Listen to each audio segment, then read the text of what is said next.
لودھرا کی session court نے لڑکی سے زیادتی کے مقدمے میں جرم ثابت ہونے پر مجرم وقاص کو 25 سال قید بمشقت کی سزا سنا دی ہے۔ عدالت نے مجرم پر 2 لاکھ روپے جرمانہ عائد کرنے کے ساتھ ساتھ متاثرہ خاتون کو 15 لاکھ روپے ہرجانہ ادا کرنے کا بھی حکم دیا ہے۔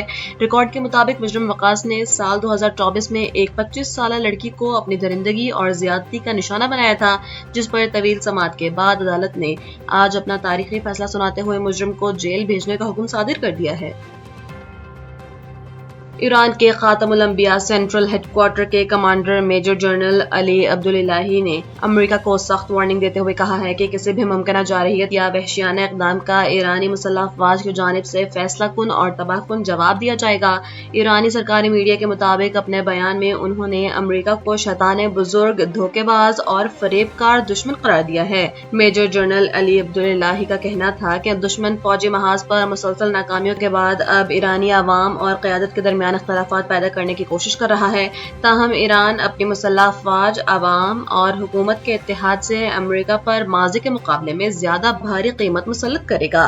انہوں نے واضح کیا کہ ملک کی دفاعی طاقت پوری ایرانی قوم کے امن اور سلامتی کی مضبوط ضمانت ہے۔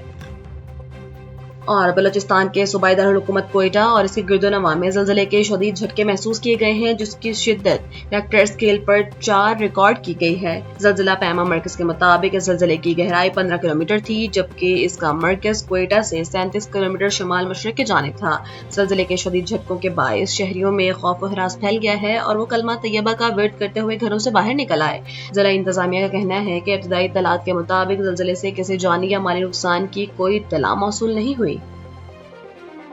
کراچی کے علاقے جٹ لائن سے پولیس نے چوری کے الزام میں گھر میں کام کرنے والی ماں اور بیٹی کو گرفتار کر لیا ہے۔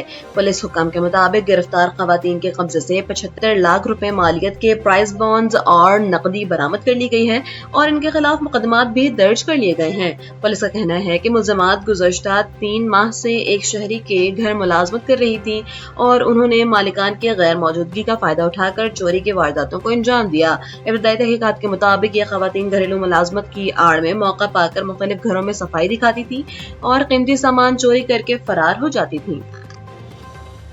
کراچی میں جمشید کوارٹرز تھانے کی پولیس نے ایک انٹیلیجنس کارروائی کے دوران بدنام زمانہ ملزمہ انمول عرف پنکی کے بھائی کامران کو گھوڑا چرنگی کے قریب سے گرفتار کر لیا ہے۔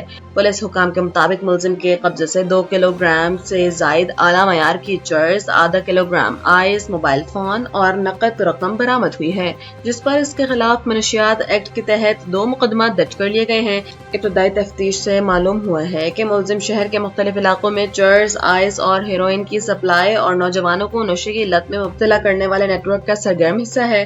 ترجمان ایسٹ پولیس کا کہنا ہے کہ ملزم پہلے بھی 2022 میں منشیات فروشی کے جرم میں جیل جا چکا ہے اور اب اس سے پنکی نیٹ ورک کے حوالے سے مزید تفتیش کی جا رہی ہے۔ اور ملک بھر میں موسم کی انگڑائی کے ساتھ ہی محکمہ موسمیات نے آج اسلام آباد، خطہ پوٹھوہار، شمال مشرقی پنجاب، خیبر پختونخوا اور کشمیر میں چند مقامات پر بارش کی پیشگوئی کی ہے۔ دوسری جانب گزشتہ رات کراچی کے مختلف علاقوں بشمول گلستان جوہر، ناظم آباد، نارتھ ناظم آباد، صدر اور ایم اے جناح روڈ پر ہلکی بونداباندی ریکارڈ کی گئی۔ اس کے علاوہ یونیورسٹی روڈ، گلشن اقبال اور پاپوش نگر میں بھی بونداباندی کے بعد گرمی کا زور ٹوٹ گیا ہے اور موسم انتہائی خوشگوار ہو گیا ہے، جس سے شہریوں نے سکھ کا سانس لیا ہے۔